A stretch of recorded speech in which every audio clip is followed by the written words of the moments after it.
Hello guys, Radhe Radhe. कैसे हैं आप सब? आई होप आप सब अच्छे होंगे, मस्त होंगे, स्वस्थ होंगे, ज़बरदस्त होंगे। तो मैं कर रही हूँ अपना ब्लॉग शुरू। गाइस, आज के लिए मैं जो भी बात करूँगी अपने आप ही करूँगी, क्योंकि आज मैंने कहीं और की वीडियो नहीं बनाई है। कहीं बाहर नहीं गई, मैं घूमने भी नहीं गई सुबह सुबह। तो आज इसलिए मैं अपने आप से ही वीडियो बना रही हूँ। कुछ बातें करना चाहती हूँ मैं आप लोगों से।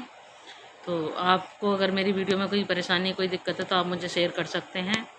और आज हम टॉपिक छेड़ेंगे कि औरतें करती क्या हैं या बहुएं करती क्या हैं, बहू और बेटी के ऊपर। क्योंकि बहुत लोग ऐसे हैं ना, बहुत लोग ऐसे हैं कि वो लोग ऐसा करते हैं ना कि बेटी को तो रखेंगे मतलब अच्छे से, कि कैसा भी कपड़ा पहने, कहीं भी जाएं, कुछ भी करें। जैसे कि ऐसा हुआ ना कि गाइस, परसों मैं कहीं घूमने गई हुई थी, ठीक है। तो वहाँ पे क्या था कि मतलब बहू काम कर रही थी और बेटी बैठी थी। तो मैं बोली, मैंने उनसे कहा, मैंने कहा अगर आप बैठे हो तो आप थोड़ी हेल्प करवा दो, उनका जल्दी हो जाएगा। तो वो बोल रही कि नहीं, हमारे यहाँ बेटी आके काम नहीं करती। तो बताना गाइज, ये बात सही है क्या? क्यों भाई, बेटियाँ काम क्यों नहीं कर सकती? वो अपने घर नहीं करती? अपने घर भी तो काम करती हैं वो। तो अपने मैके में आके अगर भाभी की हेल्प करा देंगी तो उसमें क्या दिक्कत है?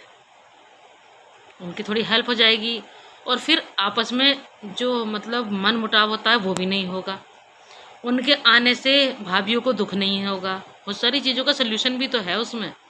ऐसा होता है ना, अगर मान लो हम जो लोग मिलजुल के रह रहे हैं तो ना तो सास को, ना बहू को, ना नंद को, किसी को दिक्कत नहीं आएगी। लेकिन अगर एक बार बताओ, 10 आदमियों का परिवार है और नंद बैठी है और बहू अकेली लग रही, सास भी बैठी, वो बात कर रहे हैं, तो यार वो बहू भी तो इंसान ही है, उसके बारे में भी तो सोचना चाहिए ना।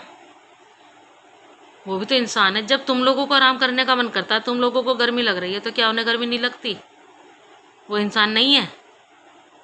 तो मेरे कहने का सिर्फ इतना मतलब है कि मतलब सास का जो बर्ताव अपनी बहू के प्रति होता है वो बेटी के प्रति भी होना चाहिए, या जो बेटी के प्रति होता है वो बहू के प्रति होना चाहिए।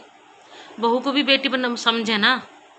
अरे जब तुम बहू को बेटी नहीं समझोगे तो वो बेटी कैसे बन जाएगी? अगर वो कितनी भी कोशिश कर ले अपनी तरफ से, कितना भी व्यवहार अच्छा रखे, कितनी भी आपकी रिस्पेक्ट कर ले, कितनी भी आपको इज्जत दे दे, कितना भी दुलार कर ले, अगर आपके मन में नहीं है उसे बेटी बनाने का, तो आप नहीं बना सकते ना। लेकिन अगर उसी चीज़ को आप अच्छे वे में ले कि हाँ ये भी हमारी बच्ची है, क्यों, बेटा आपका है तो उसकी बहू भी तो आपकी बेटी हुई, तो हम दोनों को अच्छे से रख सकते हैं ना। अब ऐसा हुआ कि नंद ने कपड़े सूट सलवार पहन रखी थी और बहू ने साड़ी पहन रखी थी। तो मैंने बोला कि अरे इतनी गर्मी में आपने साड़ी पहन रखी है, आप सूट पहन लो जब इतना सारा काम करना है आपको। तो वो नंद कहती है कि नहीं भाभी, हमारे यहाँ ना सूट नहीं पहनते। तो भाई तुम्हारे यहाँ सूट नहीं पहनते तो आपने सूट क्यों पहना है? और अगर आपके यहाँ सूट नहीं पहनते तो आपकी मम्मी ने सूट क्यों पहना है? बहू तो वो भी हुई ना वहाँ की, तो उन्होंने सूट क्यों पहना है भाई? उन्हें भी साड़ी पहननी चाहिए थी और आपको भी साड़ी पहननी चाहिए थी। देखो, जो रिवाज होता है सबके लिए सेम होता है। आप बिहारियों में चले जाओ, बिहारियों के यहाँ बहू बेटी सब साड़ी पहनती हैं, सास तो वो सब ही पहनते हैं, ना कि एक बंदा पहनता है, एक नहीं पहनता, सब पहनते हैं। जब मैंने इतनी बात कही तो वो बहू मतलब उसका चेहरा थोड़ा सा उदास हो गया, बोली दीदी मैं ना सूट नहीं पहन सकती। मैंने कहा सूट का पहनावा तो बहुत अच्छा है, चलो जीन्स टॉप हो गया, लोवर टी शर्ट हो गए, वो तो चलो एक बार इग्नोर कर सकते हैं, लेकिन सूट तो अच्छी चीज़ है। कि हमारे यहाँ अलाउ नहीं है, मम्मी नहीं पहनने देती। मैंने कहा क्यों, मम्मी नहीं पहनती? ना मम्मी पहनती हैं। मैंने कहा नंद नहीं पहनती हैं, आपके ना पहनती हैं, तो फिर आप ही के लिए रूल है? ना हाँ मेरे लिए रूल है। तो मैंने उनसे कहा, मैंने कहा आप इतना सोच के देखो, जब आप सूट पहन सकते हो, आपकी बेटी सूट पहन सकती है, तो आपकी बहू सूट क्यों नहीं पहन सकती? इसका क्या कारण है? कि हम लोगों ने भी नहीं पहनी थी जब हम आए थे। अरे आए थे जब जब का हिसाब था, आज तो चेंज कर सकते हो आप उस चीज़ को। आज तो उसको कह सकते हो कि हाँ जी पहनो, हम तुम्हारे साथ हैं, क्योंकि उसे भी तो आराम चाहिए होता है जब वो दिन भर सारा काम करती है। तो अगर मेरी बात गलत हो गाइस तो बताना। ऐसा होता है ना, जब नंद भावज होती हैं तो सास का फर्ज बनता है कि दोनों को मिला के रखे, दोनों से कहे कि देख तेरी भाभी इतना काम कर रही है, जब थोड़ा सा काम कर ली जरा। तो उस नंद की क्या हिम्मत बन जाएगी कि मम्मी मुझे भी कहेगी, तो वो आके अपने आप ही लग जाएगी। हम लोग हैं, हम अपनी नंद के यहाँ जाते हैं, हम जाके करवा देते हैं, क्या दिक्कत आ रही है भाई? थोड़ा दोनों मिलके कर लेंगे तो और जल्दी हो जाएगा ना।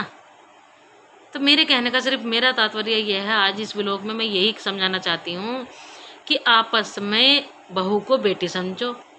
जब बेटी को बेटी है तो बहू भी बेटी बन सकती है। अरे एक बार बहू को प्यार करो तो सही, इज्जत दो उसे, वो भी आपको इज्जत देगी, आपका सम्मान करेगी, दिल से करेगी। तो गाइज आज का मेरा यही इतना ही कहना था कि किसी भी घर में ये दुर्व्यवहार ना हो, क्योंकि देखो बहू भी बेटी है, वो भी किसी के घर से आई है, वो भी अपने घर में ऐसे आराम से जीती होगी, और आपके घर में आके वो आपके रीति रिवाज मान रही है, आपके कहे अनुसार चल रही है, तो आपका भी फर्ज बनता है कि आप भी उसे उसके हिसाब से रखें, उसकी इज्जत करें, उसे इज्जत दें। ऐसे तो नहीं आई वो, आप ही लोग लेके आए हो शादी करके उसको। और आपकी बेटी कल को जाएगी वहाँ, अगर वो लोग ऐसे थोपने लगे उस पर, तो क्या आपको अच्छा लगेगा? नहीं लगेगा ना, आपको दुख होगा। तो जब वो चीज़ आपकी बेटी के लिए अच्छी है तो बहू के लिए बुरी कैसे हो गई? बहू के लिए भी तो अच्छी होनी चाहिए। तो गाइस आज का ब्लॉग मैं यहीं समाप्त करती हूँ। अगर आपको अच्छा लगा हो तो लाइक, सब्सक्राइब एंड कमेंट करना, और कुछ भी बात शेयर करनी है तो आप मुझे कमेंट करना। अगर मेरा ब्लॉग अच्छा है तो कमेंट करना, नहीं अच्छा है तब भी कमेंट करना, ताकि मुझे पता चले कि मुझे किस हिसाब से ब्लॉग बनाना है। उसमें आगे और सुधारने की कोशिश करूँगी और अच्छे से अच्छा बनाने की कोशिश करूँगी। जब मुझे पता ही नहीं चलेगा तो मैं अच्छा कैसे बनाऊँगी? जब मुझे पता चलेगा तभी तो मैं उसे बनाने की कोशिश करूँगी। तो क्योंकि आज गाइज मैं कहीं गई नहीं थी, तबीयत मेरी ख़राब थी, तो इसलिए मैंने आज सोचा कि इसी विषय में बात करें। जो मैंने देखा वो मैंने बोला। अब आपको पसंद आया तो लाइक, सब्सक्राइब एंड कमेंट करना। यहीं समाप्त करती हूँ। कल मिलते हैं नेक्स्ट ब्लॉग में कुछ नई बातों के साथ, कुछ नई और अच्छी अच्छी बातें करेंगे। तो okay, bye, Radhe Radhe guys.